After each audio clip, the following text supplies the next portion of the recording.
This is the X-Zone Broadcast Network, broadcasting worldwide on broadcast affiliates and satellite program providers, including CNN Broadcast Network, Sirius Satellite Network, Star Media, Good News Radio Network, Angel Broadcast Network, Wiki Broadcast Network, and WPBN TV. For more information on the X-Zone Broadcast Network, visit us at www.xzbn.net.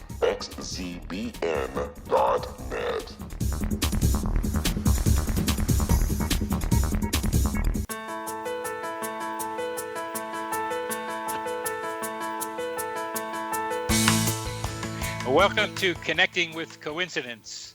I am your host, Dr. Bernie Beitman, MD, a psychiatrist in private practice and a faculty member at the University of Virginia. Each week, my guests and I talk about meaningful coincidences, synchronicity, and serendipity. We discuss synchronicity from its many perspectives, spiritually, practically, and statistically. Why? To increase your connection to coincidences so that you can benefit from coincidence awareness in your daily life. I have written a book also called Connecting with Coincidence. Put the phrase Connecting with Coincidence in your browser to find my book, Psychology Today blog, website, and social media sites. If you want to know how sensitive you are to coincidences, go to my website to take the Weird Coincidence Survey. Our guest today is Joseph Jaworski, who has devoted much of his life to exploring the deeper dimensions of transformational leadership. As founder and chairman of both Generon International and the Global Leadership Initiative, Joseph advises CEOs and senior executives in Fortune 500 companies. He specializes in the design and execution of large-scale organizational change, as well as strategy formation and implementation. He had a very successful career in international law before founding several businesses, including a life insurance company and an oil refining company. Working at Royal Dutch Shell, Joseph encouraged the company to use scenarios not merely to adapt to different possible futures, but to generate, that is, to participate in bringing forth better futures. Joseph returned to the U.S. as a senior fellow and member of the Board of Governors of the MIT Center for Organizational Learning. He is the author of the critically acclaimed international bestseller, Synchronicity, The Inner Path of Leadership, which is how I found him. Joseph's most recent book, Source, The Inner Path of Knowledge Creation, describes the process of generative discovery, which enables organizations, teams, and individuals to access the source from which truly profound innovation and discovery flow. Joseph currently resides in Austin, Texas. Welcome to the show, Joseph. Oh, it's really good to be with you, Bernie. I'm happy to be here. Well, thank you. I'd like to start with how you got tuned in to coincidence, into synchronicity, please. Well, I think the first real experience I had with this was when I was 18 years old. Bernie, I was a freshman at Baylor University, and a Force 5 tornado came through the town. This was way back in 1953. It's the largest tornado that ever hit Texas. And just on instinct, after this sound of 1,000 freight trains came through my apartment, my dorm, I ventured out, and as if I was sort of guided by a GPS system, and found myself at the epicenter of where this tornado had come, straight down Main Street in downtown Waco, and it just killed hundreds of people and injured, almost 1,000. And I was in the process. I formed a team, and the 6 of us began pulling people out, and it was the way we worked together, as if we were a single intelligence, that first introduced me to the idea of synchronicity. Wonderful story. I've seen pictures of that tornado hitting Waco. Amazing devastation. Amazing devastation.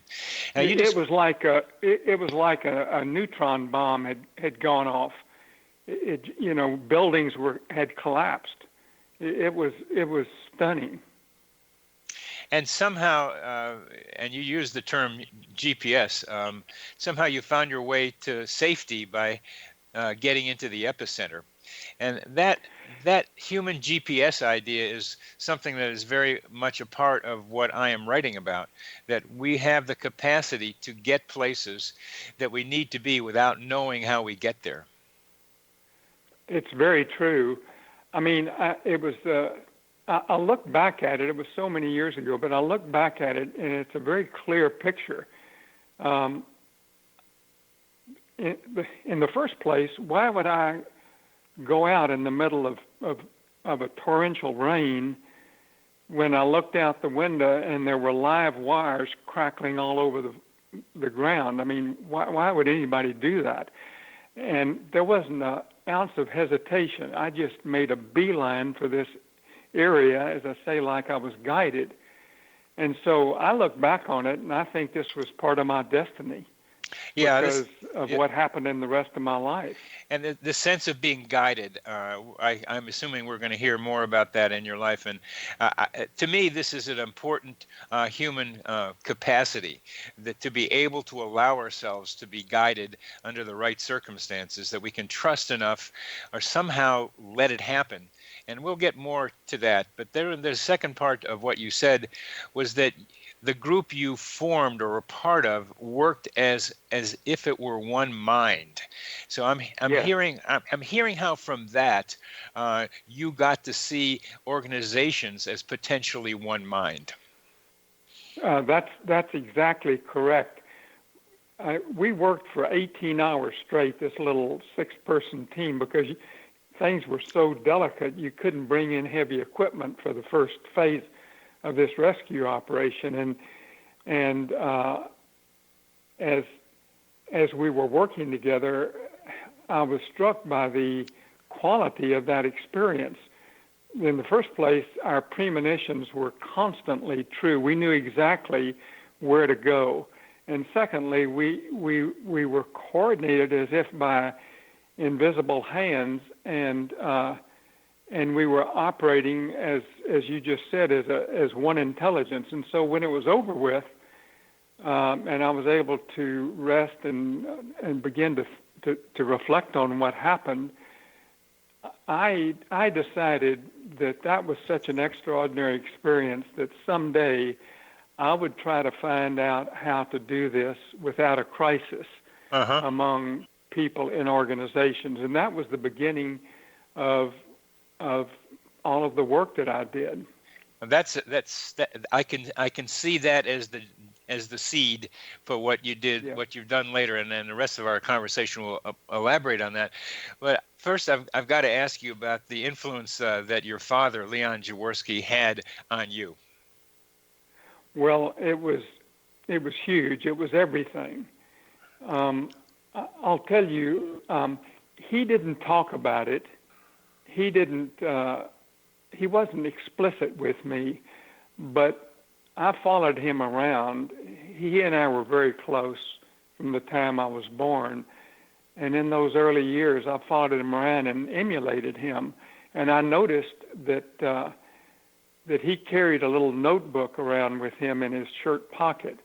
And we would be walking on a trail we had a family ranch, and he would just stop because some epiphany had hit him that came from a different place, and he would scratch it down really quickly, and I would say, what? I called him the Colonel because after World War II, he came back. He was organized the Nuremberg trials and tried the first 5 war crime trials in modern history, and all of his partners at the law firm called him Colonel, and I just picked that up and I thought it was cute, so I called him Colonel. I said, Colonel, why would you do this? And he said, well, these are insights for my next trial, and if I don't write them down right now, I'll forget them. Yeah, yeah. And just a little background. Your father, as you just said, organized the Nuremberg trials in which Nazis criminals were tried and convicted of crimes against humanity. He also was chief counsel in the Watergate affair. And I assume that some of his notes that he took on these walks had something to do with each one of those tremendous experiences that he participated in. Yes, really, I say this because I didn't have anything to do with it. He was one of the greatest trial lawyers in history, Yes, and both yes. in America and there in Europe, and I believe that some of the principles we're going to talk about today enabled him to do that. I know that in my heart, and we can talk about some of those principles. Yes, and we will talk about some of those principles. I just love the way he was talking in that Watergate trials, that kind of smooth, kind of just a Southern boy talking about things, and he'd go right to the heart of major problems and slit them open. It was amazing. Yeah, that's exactly right. It's amazing what he did. And so part of the fun of talking with you is connecting up those TV Watergate trial views of him with his son and trying to get some idea of the lineage that you're part of and that you have inherited. It's a wonderful thing to be talking with you about him, as well as seeing how you've used some of his ideas and developed them. Yes, well, thank you, Bernie. When he was Watergate prosecutor, he would come to the ranch every 10 days or so, 2 weeks, and fly into Bergstrom here and come on over to the ranch. And I was a young trial lawyer, and he and I would spend 2 days together. I think he did that because he had inherited a staff of 100 or so lawyers, none of whom he knew well for the first several months after the so-called Saturday Night Massacre. Yeah. And he just wanted somebody who he trusted, who he could be with and talk about what was developing. And so I had this bird's eye view on what was going on during that year, and it was the most profound experience of my life. That's amazing, and I can see how it would be profound. It was central event in American history, and there you were talking with that nice man about what he was thinking about and watching him take those notes. What a beautiful experience for you, and how it must have influenced how you've been later. And we're coming to. I have about a minute left in this segment, so we're coming to the end of it, and we'll go on to talk about more of this. But back to what happened to you in Waco in the tornado, the hurricane. Tornado, yeah. It was tornado. Yeah, that's what tornado, they have. Yeah. That's what they have in Waco. Hurricanes are on the coast. Yeah, these are like in the east. In the east of the world, they call them cyclones, but this is a twister, that comes right down. And this one was a force 5 twister that was packing winds of 325 miles an hour. Wow. And there you were in the epicenter, and afterwards, almost like a swarm of bees working together with some unknown coordination. And that to hear a human description of that is pretty amazing for me. We'll get back to that. We're coming to the end of this segment. We will be back after a short break talking with Joseph Jaworski.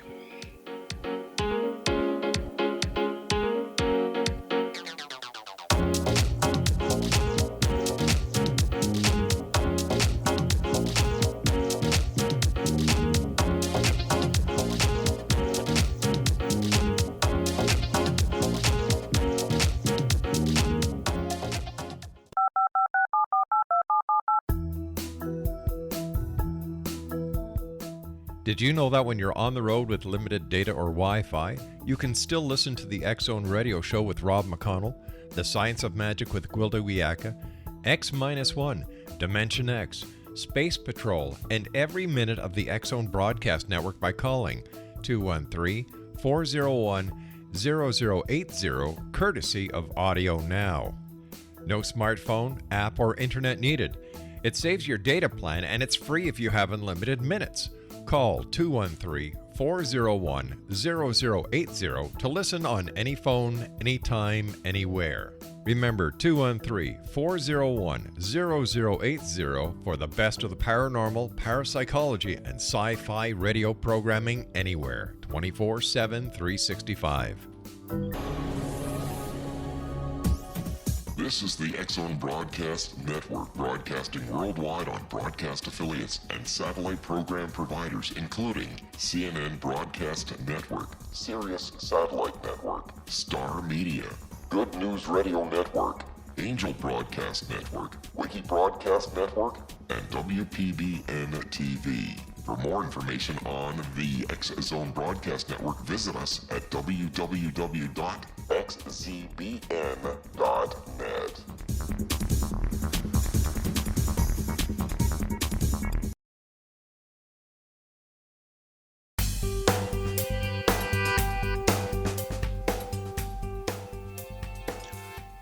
Welcome back to Connecting with Coincidence.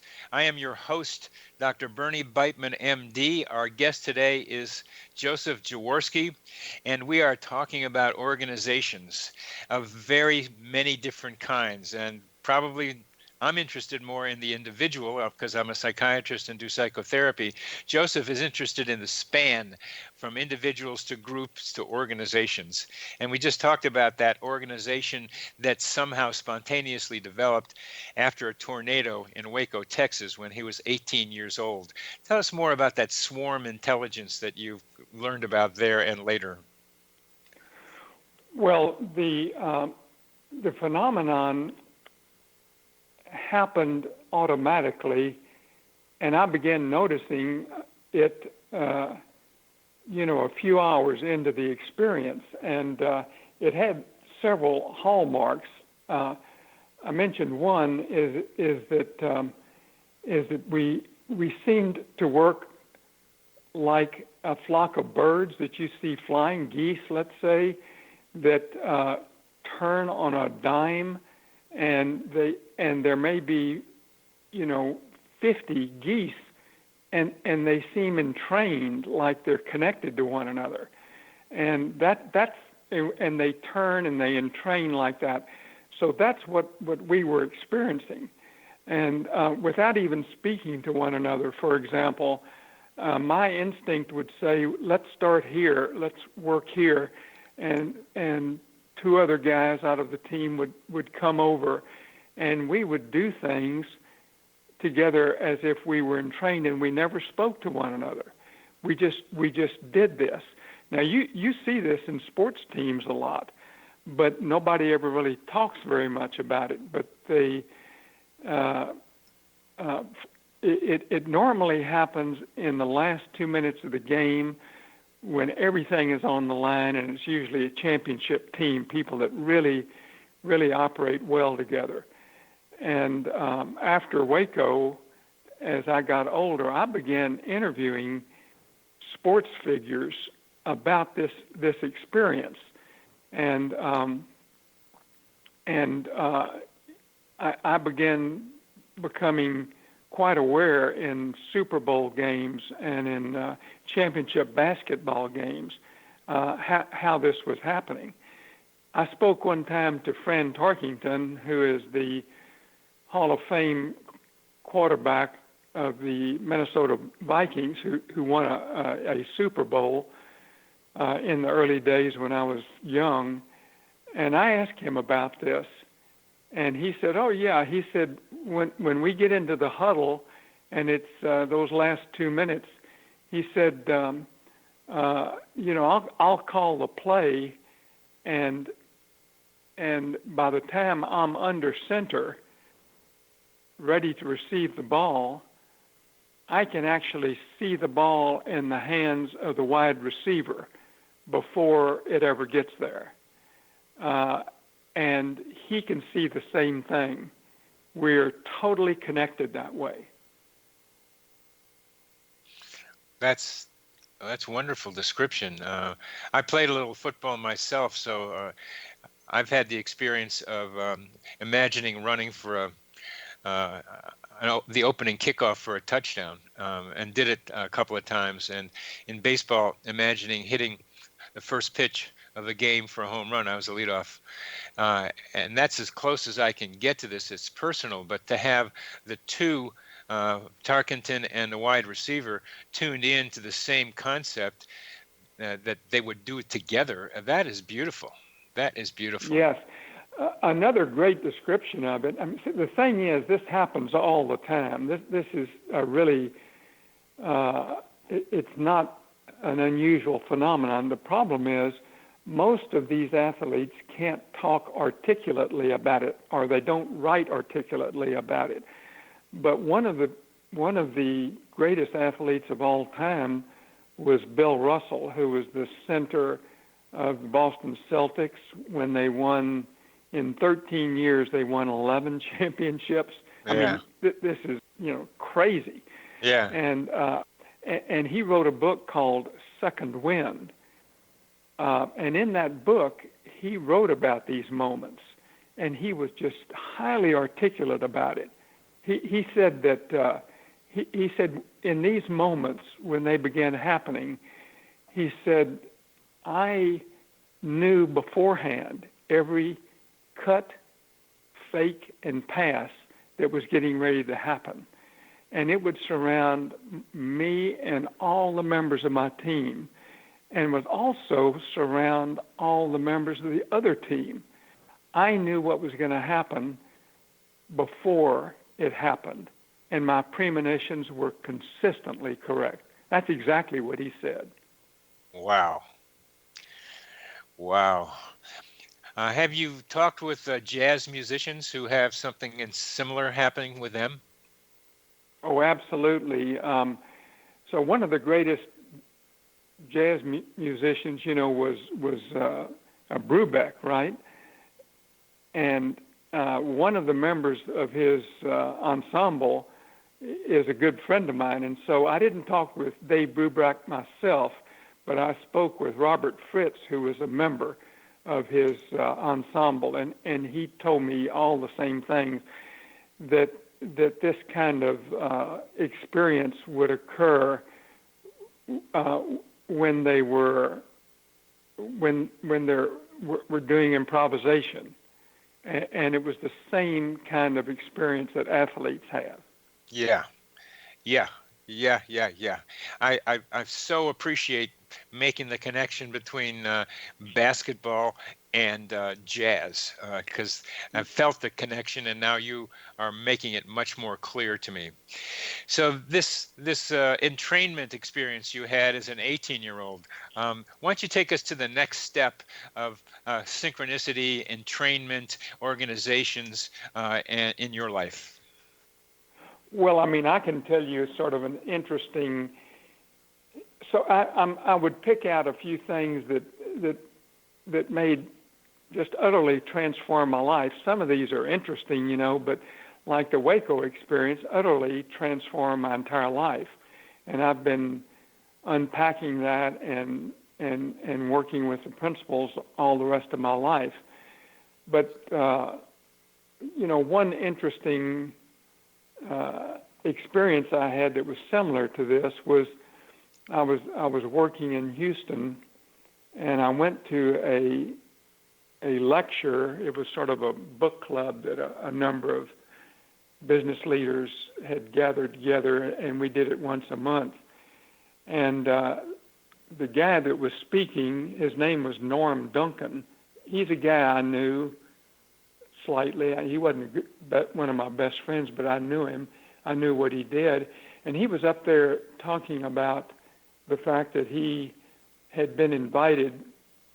He was a senior officer at Shell Oil Company, which is the North American division of Royal Dutch Shell, and he had been invited by the management team in London to come and join their scenario team, which was developing scenarios for the future, because they had these enormously expensive projects, and they needed to determine the best way they could what was going to unfold over the next 30 years when this project had to pay out. Yeah. He had been invited to come, and he was lecturing to us about scenarios. And he ran over, and when it was over with, I was running out the door because I was late for another meeting. And I had no business stopping and talking to him, but I found my body just moving toward him. And I stopped by and I said, Norm, what you talked about today was the most amazing, awe-inspiring experience I've had in a long time. I would just love to do what you're getting ready to do. And I shook his hand and I said, good luck, and I ran out the door. Now, I never gave it another thought. But 3 years later, I received a call from London from the person that worked directly for the chairman of Royal Dutch Shell, which then was one of the largest and most successful companies in the world. And she said that she wanted to come down and speak with me about joining the Shell team.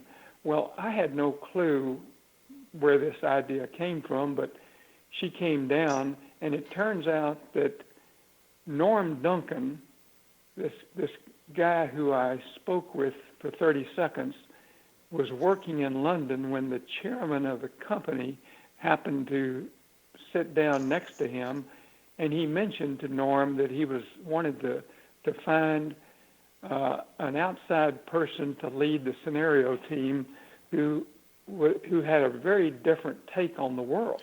Why don't you tell us And what Norm what a scenario is? Well, I a think scenario team develops 2 or 3 stories about the future, and it takes 2 or 3 years to really do this really well. And then they write up these stories, and they go and present them to management teams in all the different companies in the parent company, and they help them imagine, just like you were talking, imagining. It helps them imagine what it is that's going to unfold over the next 20 years or 30 years. And when it starts showing up, since they've lived in that experience, they can react a lot more quickly. Because they've already anticipated what was going to happen. Exactly. And even better than reacting, it's helping them to imagine a particular future that they'd like to create. And so that's the kind of scenarios that I developed, which was what were visionary scenarios. Just like you were saying, you imagined hitting the first pitch. This was a future you wanted to create, and this is what I taught them to do. And that's the kind of scenarios they've developed ever since. You've probably heard of the book The Secret that talked about some of the same ideas. Yes, I have. Mm-hmm. And to hear it being applied in a systematic way to organizations, because The Secret is kind of, to me, all over the place in what you can imagine and what can happen is an overpromises. This, what you're talking about, is a deliberate, focused, try it out and see if it makes sense, and talk with other people about it, and creating futures for a company, for a group, and obviously for an individual. And I just love hearing that this is being applied to in a macro situation other than for individuals, and done in a systematic and careful way. It might be useful to talk about how you do that, but we're coming to the end of this segment, and the idea of imagining futures and helping to make them happen is so important, not only for individuals and organizations, but as I think we'll get to, the human race and the earth itself. So we're coming to the end of this segment. We'll be back after a short break talking with Joseph Jaworski.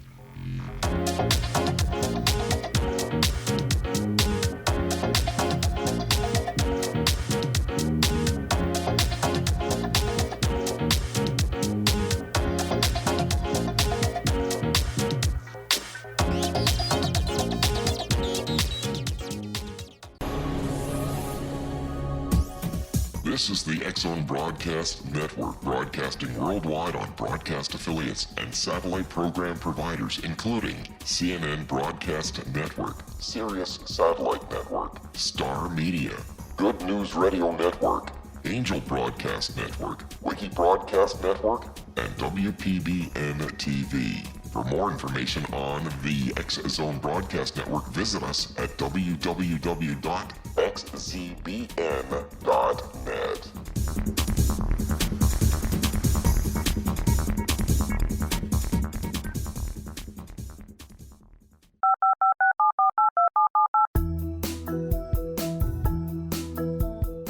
Did you know that when you're on the road with limited data or Wi-Fi, you can still listen to the X-Zone Radio Show with Rob McConnell, The Science of Magic with Gwilda Wiyaka, X-1, Dimension X, Space Patrol, and every minute of the X-Zone Broadcast Network by calling 213-401-0080, courtesy of Audio Now.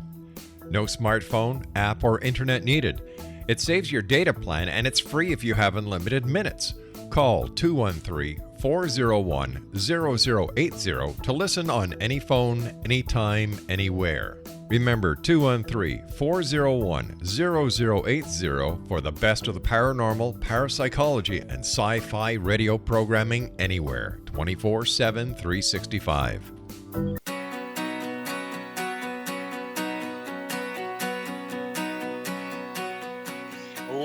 Welcome back to Connecting with Coincidence. I'm your host, Dr. Bernie Beitman, MD. Our guest today is Joseph Jaworski, who is about to finish the story that we were talking about in the last segment.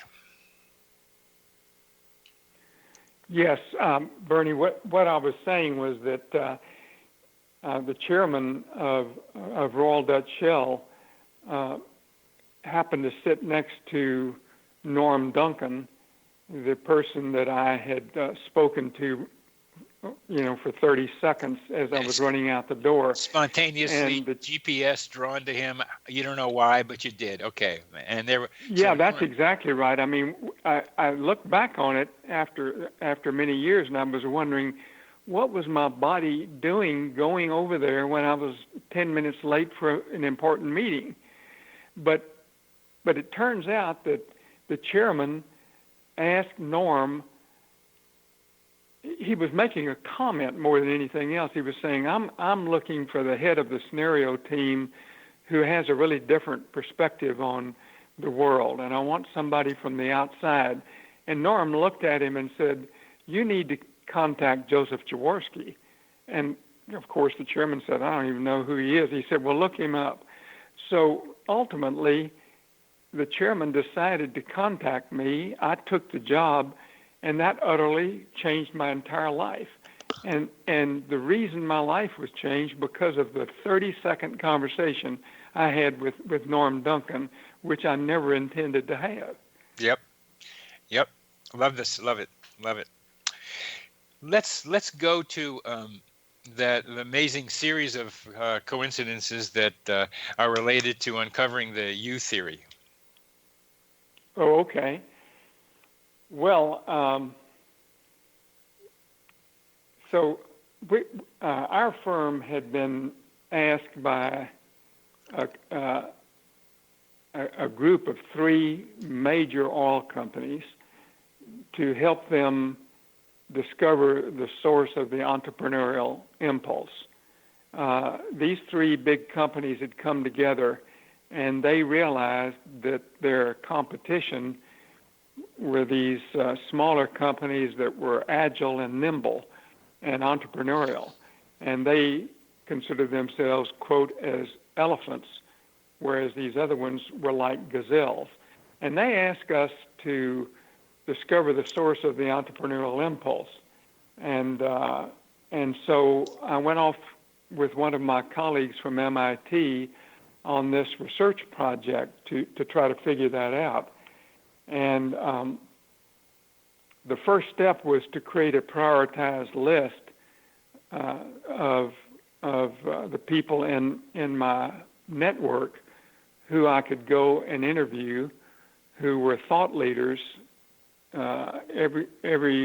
everything from physicians to scientists to business leaders and what have you. And I had a list of 25 people that I had put together, and I'd worked late until maybe it was a little bit after 10 actually, and I had been on the phone with my assistant who was at her home, and I was naming all these people, and we hung up, and I hadn't even eaten dinner, and I was running out the door because I was not only hungry, but I wanted to go home and be with my family. And I was halfway out the door, and I, on impulse, just looked over to my left and saw this magazine that I didn't really know. It was called Fast Company. And just on impulse, I just picked it up. Again, it was like these other incidences. It was not a rational thing to be doing. But anyway, I picked it up and I opened it up. And there facing me was an article. It was a sidebar article by a person they were interviewing. He was a famous economist named W. Brian Arthur. And he was saying, when you are making the big decisions in your life, you have to go to that deeper place of knowing. And it was jaw-dropping to me because every fiber of my body said, this is the guy I need to talk to. But it was not so rational. I just closed the door, ran over to the phone, got my assistant on the phone again, and I said, Susan, forget the list I just gave you. Put this guy's name at the very top, Brian Arthur. And I told her a little bit of why, and then I left and went home. And the next week I was in Palo Alto doing some interviews, and she was having trouble reaching this guy. And I'll never forget, I was with my colleague, Otto Scharmer, and we were driving in a Mustang. I'll never forget this. And all of a sudden my cell phone rang, and it was Susan, and she was saying, God, I finally found this guy. But I said, oh, thank goodness, tell me how I can reach him. And she said, well, the good news is I have his number. The bad news is he won't talk to you. And I said, what? She said, he's writing a book, and he's not talking to anybody. And I said, well, give me his number, and I'm going to talk to his assistant. So I got the number. We pulled over to the side. We were driving near Palo Alto, and I got his assistant, and I finally talked her into letting me talk to him directly. And I was saying, Dr. Arthur and blah, blah, blah, and I told him about the research project. And Dr. Arthur said, I'm sorry, I'm tied up. I just can't do it. I really appreciate it. I have to go. And I said, wait a minute. Look, this is really important. And I went into another sort of spiel, and he said, okay, Mr. Jaworski. He said, if it's that important, he said, I'll give you 2 hours this afternoon, and it'll cost you $10,000. I put my hand over the phone. I turned to my colleague, Otto, and I said, Otto, this SOB wants $10,000 for 2 hours. And he just said, that's just out of the question. That's just ridiculous. It's totally out of our budget. He said, tell him to go to hell. And I just hesitated for about 2 seconds. I took my hand off the phone receiver and said, we'll be there at 2. And Otto was saying, what are you doing? And I was saying, Otto, I can't explain it. It was automatic. I said, we'll be there at 2. He said, look, you're going to have a lot of explaining to do. There was a guy that was head of the project named Gary Jusela. And he said, you're going to have to call Gary and explain this to him. What are you doing? And I said, I just have an inner knowing I've got to meet this guy. He's going to open the door. Well, to this whole answer. Cut a long story short, I called Gary, told him what we were doing. He said, cancel the meeting and put it at 10 o'clock in the morning. I'm catching the red eye. If it's really going to be that important, I want to be there. So the guy flew from Houston. The three of us met at a place called Park. It's Xerox Park is where Dr. Arthur was working, and he led us into this big conference room, and he folded his hands, and he said, now, Mr. Jaworski, what can I tell you about the theory of increasing returns, which is a big, famous economic theory that he had just written about. And I said, no, Dr. Arthur, that's not what we're here for. This is what we're here for. And I pulled out that magazine, and I showed him the sidebar, and he just sat there in stunned silence. And he said, so this is what you want to talk about? He said, well, instead of 2 hours, do you have all day? It's going to take 6 hours for me to tell you about this. I said, yes, sir. And he proceeded to give us the answer to the whole research project right there in that conference room in one day. How to go from elephant to gazelle. Exactly. Could you summarize that 6 hours for us? Well, yes, I can. Actually, we recorded that whole conversation, and it's just fascinating, the whole thing. But the essence of what he was saying was when your teams back at Shell are going to be operating like you did in Waco, because I told him the Waco story. Yeah. He said they've got to do 3 things. They've got to learn to observe. He used the word 3 times. They've got to build acute awareness of what's going on in the world if they're going to resolve the toughest problems facing them, the toughest challenges, if they're going to learn to operate in this way like you did in Waco.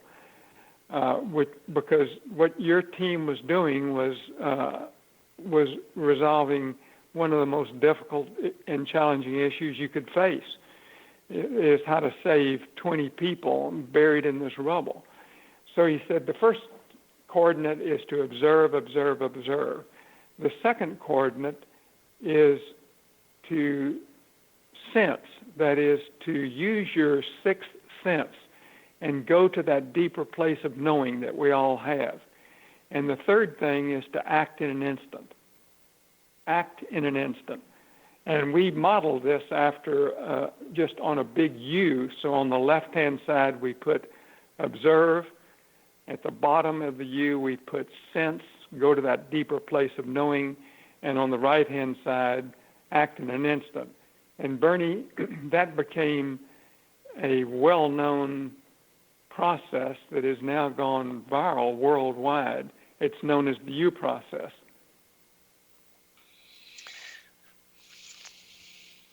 Amazing.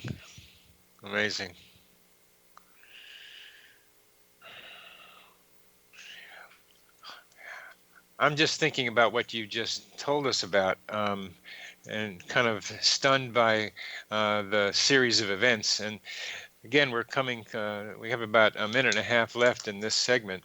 And the way I summarize this for people looking at coincidences in their daily life is that impulse you had to talk to Norm as you were walking by.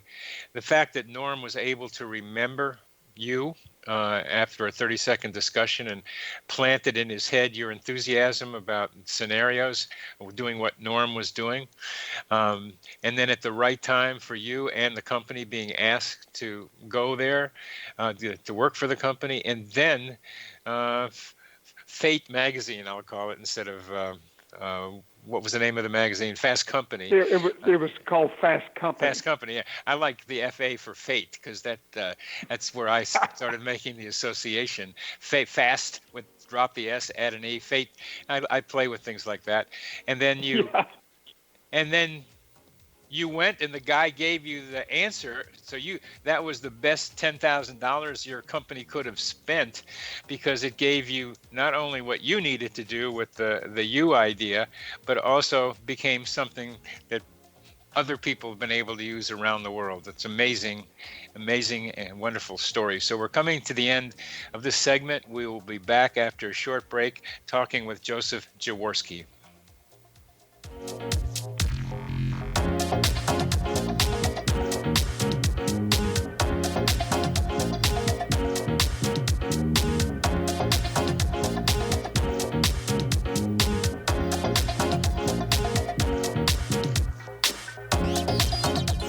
The Earth is under ever-increasing pressure from untenable lifestyles and growing populations. Yet, viable answers seem in short supply. What if I told you there's an ancient form that can empower you to take charge of your life? What if your entire family could be enfolded and supported by life itself, finding safe passage through challenging times? I'm Gwilda Wiyaka, founder and director of Path Home Shamanic Art School, with great news: an upcoming series of leading-edge online affordable classes based in an ancient form of shamanism, easily learned and used by your entire family. Galactic Shamanism, Art of the Ancients, Key to Tomorrow are a series of online adult and children's lessons instructing your entire family on natural law, how to cooperate with and be supported by the powers of the universe. Visit findyourpathhome.com to find these unique and powerful classes.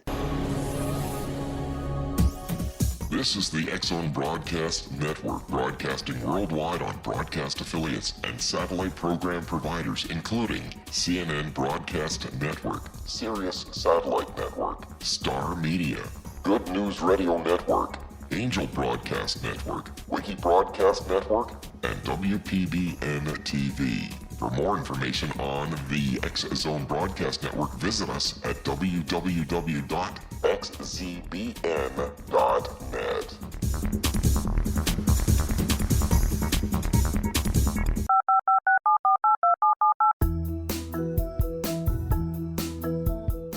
Did you know that when you're on the road with limited data or Wi-Fi, you can still listen to the X-Zone Radio Show with Rob McConnell, The Science of Magic with Gwilda Wiyaka, X-1, Dimension X, Space Patrol, and every minute of the X-Zone Broadcast Network by calling 213-401-0080, courtesy of Audio Now. No smartphone, app, or internet needed. It saves your data plan, and it's free if you have unlimited minutes. Call 213-401-0080 to listen on any phone, anytime, anywhere. Remember 213-401-0080 for the best of the paranormal, parapsychology, and sci-fi radio programming anywhere, 24/7, 365.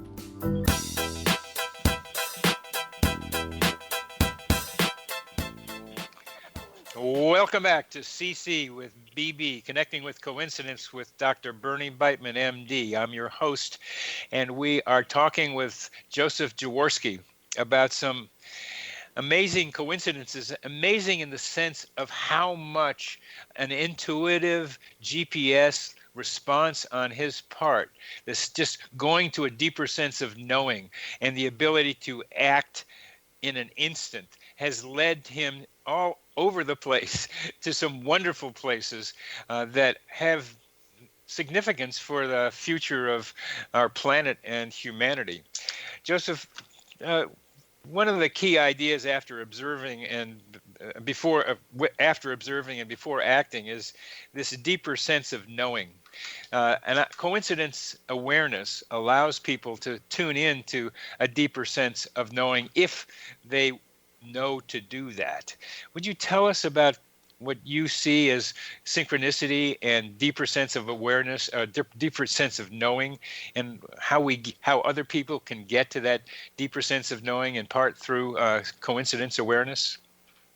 Right. Well, so I believe there are some real principles that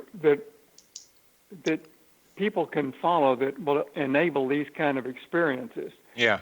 And the first one is what I call beginner's mind. Yeah. That is an openness and a sense of wonder about everything. So that's number one. It's openness to everything. Are you following me there? Yep. A child's mind. Yeah, child's mind, openness to everything, and not being a cynic, not, seeing something and saying, "Oh, well, that's not possible." It's like your first pitch on the baseball. I mean, you had to have sort of a childlike sense of wonder that you would be able to hit that first pitch. Yeah. Yeah, and to watch that center fielder have to turn around and not catch up with the ball, it was a wonder. Exactly. Yeah. So, and this is a quality that I've discovered that the best chief executives in the world have. They walk around with what I would say are arched eyebrows. They have this sense of wonder about them, the very best ones. Uh-huh. So the second thing is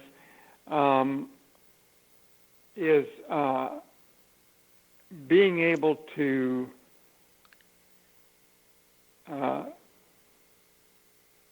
understand that we are all connected, that everything in the world is connected to each other. And that's human beings and experiences as well. And so Einstein called this this normal way that we look at things, which is like everything is separate from one another. He called that an optical delusion. And that's the delusion of separateness. And we're taught that from the time we're in kindergarten, that I'm separate from you and that this object is separate from the other object. But the fact is, the quantum physicists have discovered that everything is connected to everything else. And furthermore, we are built to connect to one another. And so that's the second principle that a person has to embrace. And the third one is a vital capacity to trust your instinct and act in an instant, as Brian Arthur said.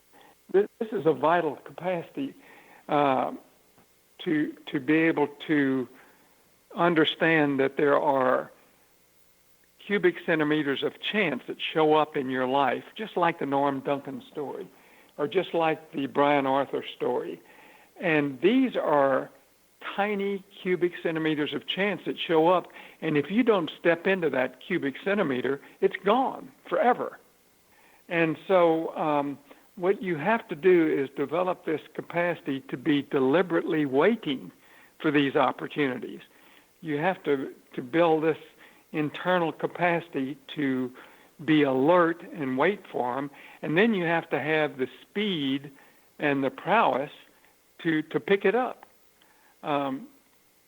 And once you step into that cubic centimeter of chance, just like looking at the Fast Company article, I could have just as well, because I was hungry and tired, thrown it down and walked out the door.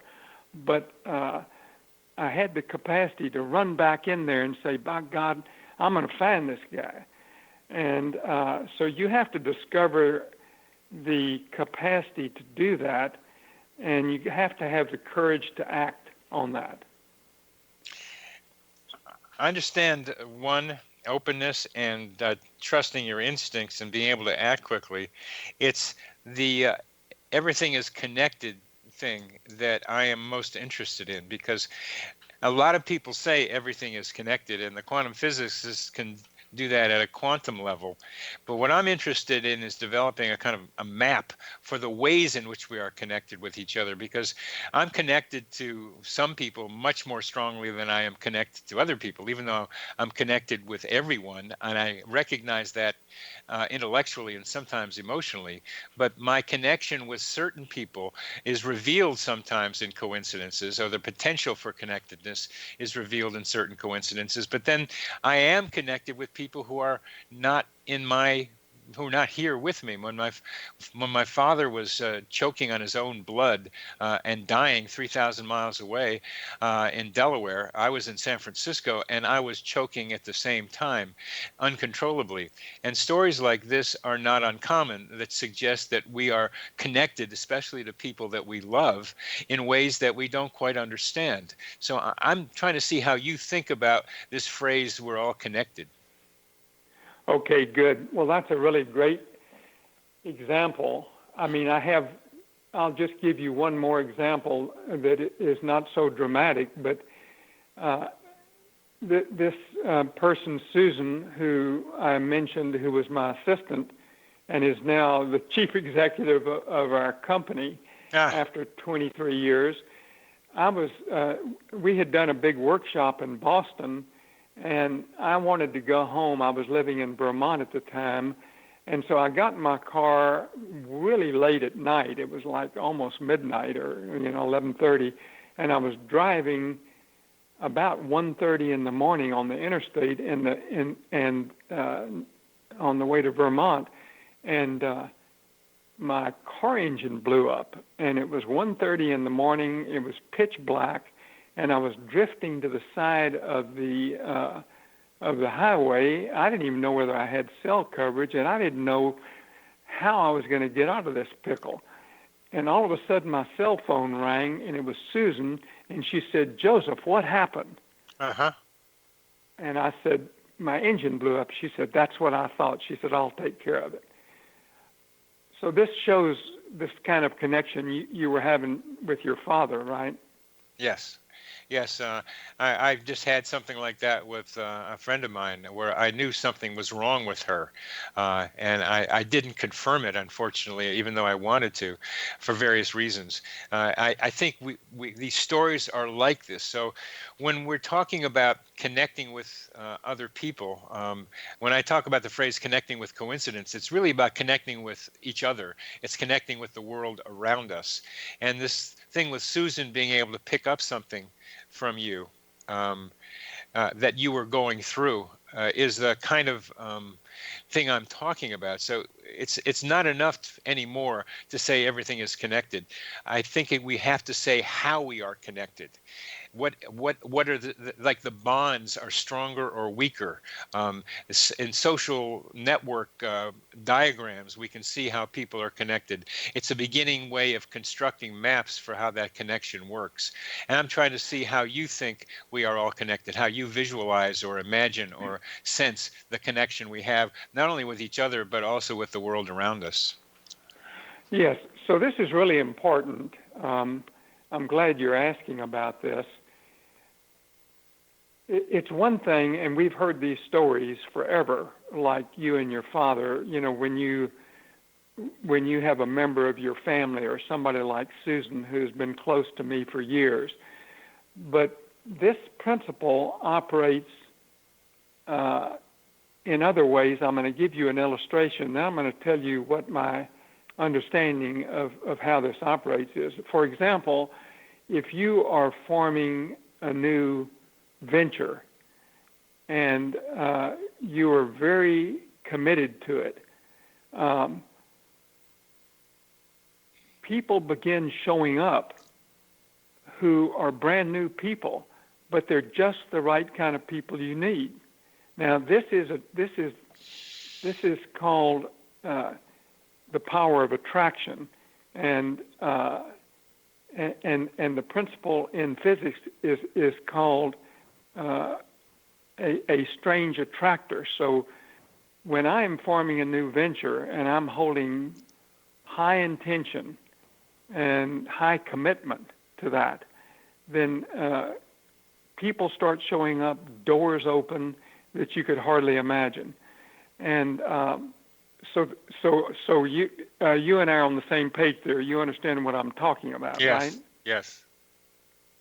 Now, the thing is... We're coming to the end of this. I'm sorry. I'm so fascinated by it. I just noticed that we're coming to the end. I'm sorry. We have to be able to end right here with strange attractors, and maybe we'll have the opportunity to continue this conversation. It's been a delight talking with you, Joseph Jaworski. You are a man on the right paths, the path of awareness. Thank you very much for being on the show. It's been a real pleasure. Thank you, Bernie.